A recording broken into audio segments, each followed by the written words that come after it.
Hey everyone, so you're here with Rome CP, also known as Rome Charpentier. We saw Formula Drift a couple years ago, and literally it's really crazy for us to be here. We're actually still in our very first chassis, which is a 1992 E36. I believe it's the oldest chassis still running as far as year range. And we've made some small adjustments, but ended up being big things over time. So what we've done this year is we've added a little bit different suspension geometry with the new Wisefab kit in the front and the Wisefab rear trailing arms in the rear. Livery wise, we've only added a little bit of yellow to the middle of the car to make the transition a little bit poppier. And the biggest thing is that we've actually gone to Vitour tires. And Vitour tires, we tested them at a grassroots level. They were awesome. So we ended up going on board with them this year and bringing them to Formula Drift and making it a big part of our program. A tire is super important.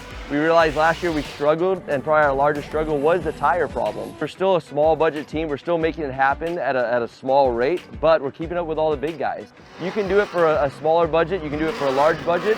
In the end, it comes down to drifting and just seat time for us. So the more seat time we have, the more drivability we have, the more fun we have. It seems to be showing in results and going out there and having fun with all the big guys. So in the off season, we've actually been driving in other countries and in other large events, really trying to get our focus on driving and back to kind of the grassroots level of understanding what the car is doing and what we need to do as a driver.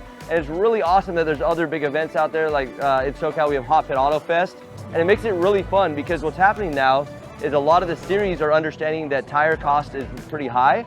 So they've made it a 300 tread wear series, and Vitour makes a really good 300 tread wear tire that's competitive and lasts a long time. We probably get, let's say, 6 to 8 laps out of the tire, which is really good because I can go the whole weekend on about 4 sets of tires.